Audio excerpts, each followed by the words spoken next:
해볼까요? 샬롬. 주님의 사랑을 기억하는 한 주가 되시기를 간절히 소망합니다. 1996년 타임지 선정 세계에서 가장 영향력 있는 인물 25인에 뽑혔으며 포브스가 선정한 20세기 가장 영향력 있는 비즈니스로서 꼽힌 스티브 코비라는 인물이 있습니다.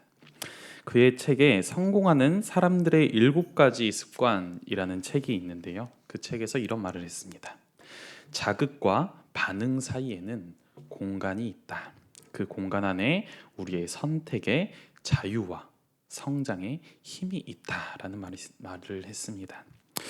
많은 이들은 이 책이 말하는 내용의 요점이 나는 상황이 만들어낸 것이 아니라 선택이 만들어낸 산물이다 라고 말했습니다. 이 말을 저는 근데 이렇게 받아들입니다. 나는 상황이 만들어낸 산물이 아니라 나의 선택이 만들어낸 괴물이다 라고 생각을 합니다. 우리들 살아가면서 수많은 선택을 합니다.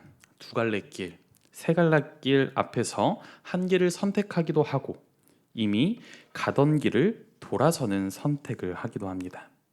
때로는 그 길이 잘못된 길인 것을 알면서도 심지어 그 길이 죄인의 길임을 알면서도 우리는 그 길을 선택할 때가 있습니다. 하나님께서는 우리에게 늘 바른 길을 제시하지만 우리는 그 길을 내려놓고 결국 나의 경험과 욕망을 따라서 나의 이득과 쾌락을 선택하면서 살아갑니다. 그리고 우리는 그 수많은 선택 속에서 쾌락을, 기쁨을 경험하게 됩니다. 나의 선택이 나를 풍족하게 만들어주기를, 나를 윤택하게 만들어주길 것을 기대하며 살아갑니다. 그러나 그 결과가 어떤 결과를 만들어내었든 보통 그 기쁨은 오래가지 못합니다. 그리고 뭐잖아? 우리는 후회를 마주합니다. 그럼에도 우리의 삶은 이 후회가 만들어가는 것이 아닙니다. 바로 우리가 붙잡은 선택이 만들어갑니다. 우리가 선택한 것들, 그것이 이 선택지가 후회가 되었든 성공의 열쇠가 되었든 우리는 그 선택의 결과값으로 오늘을 살아가고 미래를 그려가고 있습니다. 하나님이 정한 것이 아니라 우리가 정한 길에서 말입니다. 참으로 안타까운 건 분명 하나님께서 우리에게 바른 길을 선택할 기회를 주셨다라는 것입니다. 그런데 그럼에도 불구하고 우리는 그 길을 선택하지 못한다는 점, 그 점이 참으로 안타깝습니다. 우리는 그 길을 알면서도 외면한다는 것, 그것이 참 안타깝습니다. 수많은 선택지 중에 분명 정답은 있을 텐데, 그리고 우리가 곰곰이 생각해 보면은 우리는 그 정답을 어렴풋이 알고 있을 텐데 세상과 가까워진 우리는 그 정답을 선택하지 않고 있습니다. 세상이 주는 달콤한 유혹에 가까워질수록 하나님의 소리가 멀어지게 되기 때문입니다. 아무리 예수 그리스도께서 인간의 모습으로 우리에게 오셨다고 하더라도 우리에게 있어서 하나님은 하나님인데 우리는 아나무인한 태도로 하나님의 목소리에 귀 기울이지 못하는 삶을 살아갑니다. 그렇게 우리는 하나님의 목소리를 들었으면서도 알고 있으면서도 우리가 무시해놓고 우리는 원망합니다. 나를 이렇게 만든 하나님을 말입니다. 하나님은 이 행동들을 우리에게 죄라고 단호하게 말씀하십니다. 이것은 말씀이 주는 메시지이자 개인의 회개이기도 합니다. 사랑하는 베들교회 성도 여러분, 이 시간 우리 함께 주님께서 주신 말씀을 통해서 함께 삶을 점찰하고 우리의 죄를 회개하는 시간이 되기를 간절히 소망합니다. 오늘 시편 기자는 이렇게 말합니다. 시편 14편 1절의 말씀입니다. 어리석은 자는 그의 마음에 이르기를 하나님이 없다 하는도다. 그들은 부패하고 그 행실이 가증하니 선을 행하는 자가 없도다. 아멘. 그리고 바로 3절에 이렇게 표현합니다. 여호와께서 하늘에서 인생을 굽어 살피사 지각이 있어 하나님을 찾는 자가 있는가 보려 하신즉. 아멘. 말씀이 처음에는 인간의 시선처럼 보이나 하나님의 시선으로 오늘의 말씀이 전개되게 됩니다. 마치 우리가 전래 동화를 보게 되면은 시작할 때 배경을 나레이션으로 설명하고 먹구름이 가득한 하늘에서 하나님의 음성이 천둥처럼 들리는 것처럼 오늘의 말씀은 진행이 되고 있습니다. 이 시편 기자는 처음 시작으로 어리석은 자라는 표현을 사용했습니다. 보통 성경에서 사용되는 어리석은 자는 지혜가 부족하거나 바보 같은 모습을 보이는 자를 표현하지만 이 시편 기자가 말하는 어리석은 자는 하나님의 지시를 받지 않고 하나님을 인정하지 않으면서 살아가는 사람을 말하고 있습니다. 세상의 어리석은 자들, 하나님을 하지 않는 이들이 가득합니다. 그리고 하나님께서 그들을 직접 살피러 오십니다. 우리의 시선으로는 보지 못하는 것들이 하나님의 시선에는 모두 보입니다. 하나님이 이 땅을 굽어 살펴서 보시니 사람들은 기름진 음식을 먹고 배부르고 따뜻한 잠을 자고 있습니다. 그러나 그 이면에는 부유한 자는 가난한 자를 착취하고 높은 자는 낮은 자를 섬기지 못하고 강한 자는 약한 자를 지켜주지 않았습니다. 그리고 그들은 스스로의 잘남에 취해서 하나님의 말씀을 등한시했습니다. 그들은 부패했고 가증한 소행을 일삼았고 필요한 것을 채우기 위해서 하나님께 기도하는 대신에 다른 사람의 것을 빼앗고 착취했습니다. 이것은 바로 출애굽의 하나님이요 언약과 선지자의 하나님이신 여호와 하나님을 부인하는 행위였습니다. 세상을 살피신 하나님께서는 이렇게 말씀하십니다. 다 치우쳐 함께 더러운 자가 되고 선을 행하는 자가 없으니 하나도 없도다. 아멘. 다 치우쳐, 모두 다. 하나님을 제대로 믿는 이들이 단 하나도 없다고 하나님께서 말씀하십니다. 그런데 분명 4절에서 6절을 살펴보면 악행을 일삼는 이들과 여호와를 피난처 삼는 가난한 백성들을 하나님께서는 엄격히 구분을 하고 계십니다. 그런데 어느 곳에도 하나님께서 보시기에 선한 자가 없다고 말씀하십니다. 그도 그럴 만한 것이 하나님께서 살폈을 때 선한 삶을 살아왔다고 자신할 수 있는 사람이 세상에 있겠습니까? 저 어렸을 때 저희 집 가훈이 하나님 앞에서 부끄러움 없는 사람이 되자가 가훈이었는데 그 누구도 지키지 못하고 있는 가훈인 것 같습니다. 그렇게 되고자 마음 먹었기에 가훈을 그렇게 했던 것이 아닐까 생각을 해봅니다. 예수님께서 신약 성경에서 이렇게 말씀하셨습니다. 한 과부가 돌을 맞고 있자 가서 돌을 던질 수 있는 사람이 있다면, 너희가 이 중에서 죄 없는 사람이 있다면 그들에게 돌을 던져라, 그녀에게 돌을 던져라 라고 말씀하셨을 때 그때 그 누구도 돌을 던질 수 있던 사람이 없었듯이 하나님 앞에 섰을 때 완전히 선한 자는 세상에 그 누구도 없습니다. 그럼에도 불구하고 스스로의 부족함을 깨닫고 회개하는 자들 위하여 하나님께서는 은혜의 길을 열어놓으신 것입니다. 그 길이 바로 그 피난처가 바로 우리 주 예수 그리스도일 줄로 믿습니다. 이 짧은 말씀을 통해서 우리의 삶을 한번 뒤돌아보려고 합니다. 이 시편에 나오는 사람들과 우리의 삶이 동일시 되지는 않는지 생각해 봅니다. 하나님이 살피신 곳, 그것은 한 장소에 국한되는 것이 아닙니다. 그곳이 직장일지도 집 아닐지도 혹은 교회일지도 모릅니다. 더 걱정인 것은 나 홀로 오롯이 존재했기에 아무도 모르게 죄를 저질렀던 혼자만의 장소일지도 모른다는 것입니다. 여러분이 만약에 하나님께 부끄러움을 느끼셨다면 내가 죄를 저질렀던 그 시간을 떠올려 보시기 바랍니다. 우리가 죄를 짓는 순간 하나님께서 여러분에게 음성을 들려주지 않으셨습니까? 하나님께서 여러분의 마음속에 사랑과 희락과 화평과 오래 참음과 자비와 양선과 충성과 온유의 마음을 주지 않으셨습니까? 하나님은 우리에게 분명 주셨습니다. 우리의 삶의 모든 순간에 하나님의 말씀을 느낄 수 있도록 우리 마음판에 새기셨고 끊임없이 우리에게 시간 너머에서 하나님의 의를 선택할 수 있는 기회를 주셨고 하나님의 음성을 들려주셨습니다. 그러나 우리는 하나님을 알고도 하나님을 믿고도 그 선택을 하지 못했습니다. 하나님의 음성에 귀 기울이지 않았고 하나님께서 말씀하시는 의의 길을 무시하고 우리의 의를 위하여 나의 기분과 나의 환경과 나의 상황을 탓하며 하나님의 음성을 듣지 않고 살아왔다는 것입니다. 그 이유는 하나님의 말씀을 듣지 않을 정도로 대단한 일이 있었을까요? 그런 것 때문이 아닙니다. 하나님의 뜻에 순종하는 게 너무도 어려운 일인 것도 아니었습니다. 하나님께서는 우리에게 늘 목소리를 들려주셨고 마음속에서 의의 길을 가라고 계속 말씀하셨습니다. 그러나 우리는 세상을 살아가야 하기 때문에, 세상에 가까워져야 하기 때문에, 하나님은 멀리 계시기 때문에 세상이 가까이 느껴지는 만큼 하나님은 멀리 느껴졌기 때문입니다. 조금 양보해서 우리가 교회 와서 예수 그리스도의 십자가는 눈으로 보지만 그가 당한 고통과 흘리신 피는 외면하며 살았기 때문입니다.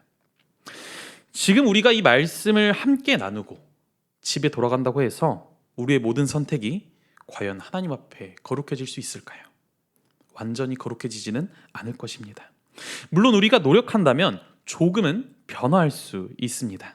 그러나 하루만 지나도 언제 내가 하나님의 음성에 귀 기울이겠다고 다짐했는지 잊은 채 우리의 마음은 다시 식어갑니다. 그렇기에 우리는 예수님께서 말씀하신 대로 쉬지 말고 기도해야 합니다. 기도로 하나님의 음성을 구하고 간구할 때 비로소 조금씩, 아주 조금씩 예수 그리스도의 모습이 우리의 삶에 나타나기 시작합니다. 그럼에도 여전히 기도로 매일을 살고 쉬지 않고 기도해도 우리는 나도 모르는 수많은 죄를 짓고 살아가게 됩니다. 우리는 하나님과 다른, 예수님과 다른 한낱 피조물이기 때문입니다.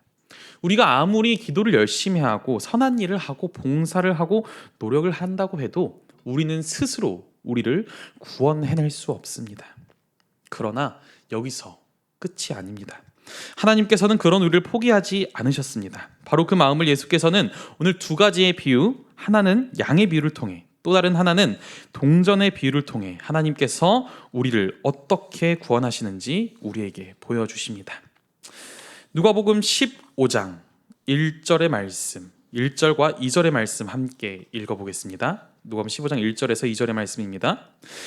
모든 세리와 죄인들이 말씀을 들으러 가까이 나아오니 바리새인과 서기관들이 수군거려 이르되 이 사람이 죄인을 영접하고 음식을 같이 먹는다 하더라. 아멘. 네, 누가복음 15장은 세리와 죄인들이 예수님의 말씀을 들으러 나오는 장면으로 시작합니다. 그러나 그 모습을 본 바리새인과 서기관들은 그들끼리 수군거리기 시작합니다. 이 사람이 죄인을 영접하고 죄인과 함께 밥을 먹는다. 당시의 이 식탁교제, 밥을 함께 먹는 행위는 단순한 식사가 아니라 그 사람을 받아들이는, 그 사람과 함께 하겠다는 행위였습니다. 바리새인과 서기관들은 예수의 그 모습을 보며 모순되고 부적절하고 불미스러우며 혐오스럽고 사회적으로 혼란스러운 참 종교의 본질을 침해한다고 여겨지는 그 모습들을 예수님의 모습에서 찾아내고 있었습니다. 이 질문에 대해 예수께서는 비유로 대답하십니다.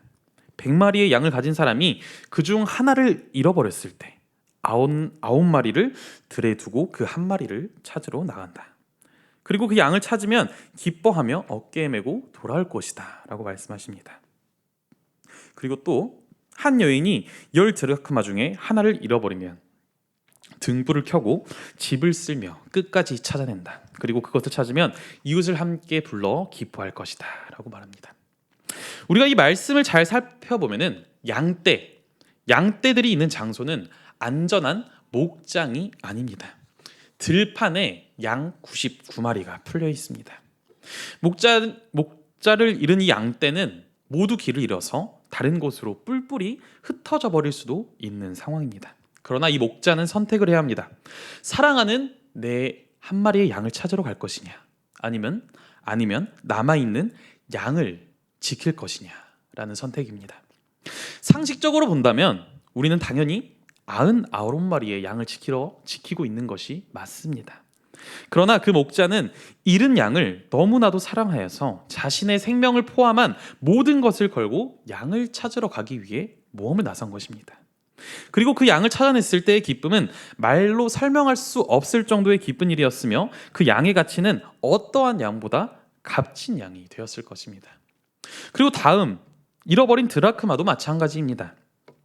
드라크마 10개는 10일 동안 일한 품삯 정도로 이해하면 됩니다. 우리가 쉽게 말했을 때 주 5일 일하는 사람이 월급 주 5일에 200만 원을 받는 사람이 있습니다. 근데 그 사람이 100만 원을 모았는데 그 중에서 10만 원이 사라졌다는 것입니다. 그 말은 곧 그녀가 그 돈을 모으기 위해서 그동안 절약하고 수고하고 노력했던 그 수개월을 표현하고 있는 것입니다. 그렇기에 그녀가 잃어버렸던 이 1드라크마를 찾았을 때 그녀의 기쁨은 이루 말할 수 없었을 것입니다. 이 두 비유는 우리에게 동일한 메시지를 주고 있습니다. 첫 번째는 겉으로 보이듯이 잃어버린 것을 찾았을 때의 기쁨, 그리고 그것을 찾기까지 포기하지 않는 주인의 집요한 사랑입니다.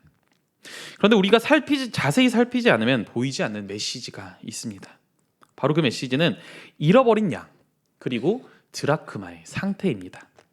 주인을 잃어버린 양은 다시 목자의 무리로 돌아갈 수 없습니다. 그리고 잃어버린 동전은 주인이 찾지 않는 이상 평생 그 자리에 가만히 있습니다. 즉, 이 비유는 말합니다. 길을 잃은 이들은 스스로 하나님께 돌아갈 수 없는 존재이며 하나님께서 그들을 찾아가셔야만 한다는 것입니다. 그리고 하나님은 그들을 무엇보다 아끼고 사랑하셔서 반드시 찾아 나서시고 반드시 찾아내신다는 것입니다.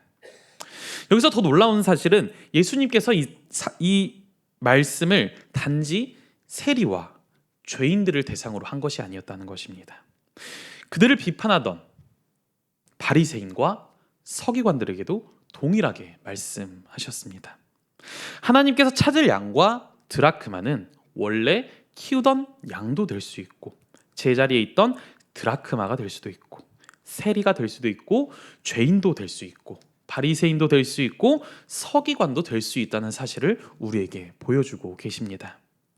결국 우리는 모두 잃어버린 존재가 될 수 있음을 잊지 않아야 합니다. 세리도 죄인도 바리새인도 그리고 바로 우리도 말입니다. 그렇게 이 말씀은 다른 사람이 아니라 우리 자신, 우리들을 향한 말씀입니다. 오늘 우리는 한 가지 분명한 사실을 보았습니다. 우리는 스스로 하나님께 나아갈 수 없는 존재라는 사실, 우리가 스스로 하나님께 나아갈 수 없는 연약한 존재라는 것입니다. 우리는 선택 앞에서 무너지고 다짐 앞에서 식어버리고 결국 죄 가운데 살아가는 존재일 수밖에 없습니다. 그러나 하나님은 다르십니다. 하나님은 완전하시고 하나님은 우리를 의로 이끄시고 하나님은 우리를 포기하지 않으십니다. 하나님은 잃어버린 양 한 마리를 끝까지 찾으시는 분이십니다. 99마리를 두고서라도 한 마리를 위해서 길을 나서시는 분, 그분이 바로 하나님이십니다. 그 한 마리가 바로 저였고 여러분이었고 우리 모두입니다. 우리는 길을 잃었던 양이었고 우리는 스스로 돌아올 수 없었던 드라크마였습니다. 그런 우리를 하나님께서 직접 찾아오셔서 세상의 방식이 아니라 하나님의 방식으로서 이 자리에 함께 예배드리게 하셨습니다. 하나님께서는 우리를 직접 찾아오셨고 기쁨으로 우리를 들어 올리셨고 이 자리로 인도하셨습니다. 그렇기 때문에 우리는 효율이 아닌 사랑을, 다수가 아닌 한 영혼을, 계산이 아니라 희생을 선택해야 합니다. 한 마리를 위해서 99마리를 내려놓을 용기, 그것이 바로 하나님 나라의 방식이며 우리가 살아가야 할 믿음의 길입니다. 99가지의 유혹을 뿌리치지 않고는 하나의 구원을 얻을 수 없습니다. 세상이 정한 기준과 우리의 수많은 선택이 만들어낸 우리의 모습에서 이제는 하나님의 말씀과 주님이 예비하신 길로 나아가야 할 줄로 믿습니다. 사랑하는 여러분, 이제는 우리가 외면하는 사람이 아니라 찾는 사람이 되어야 합니다. 하나님께서 우리를 그렇게 찾아주셨기 때문입니다. 우리가 오늘 이 말씀을 붙들고 한 영혼을 향해 나아가는 삶을 살아가시는 저와 여러분이 되시기를 간절히 소망합니다. 함께 기도하겠습니다. 은혜로우신 하나님 아버지, 주님께서 주신 말씀을 통하여서 우리가 주님의 의로 나아가기를 소망합니다. 주님, 우리가 세상에 있는 수많은 유혹을 뿌리치고 하나님께 나아갈 수 있는 주님의 귀한 백성이 될 수 있게 하여 주시옵소서. 주님, 주님과 함께 하는 수많은 시간 동안 우리의 잘못된 선택이 99%일지라도 1%의 하나님을 찾아가며 나아갈 수 있도록 주님, 우리를 이끌어 주옵소서. 늘 우리와 함께 하시는 예수 그리스도의 이름으로 간절히 기도드립니다. 아멘.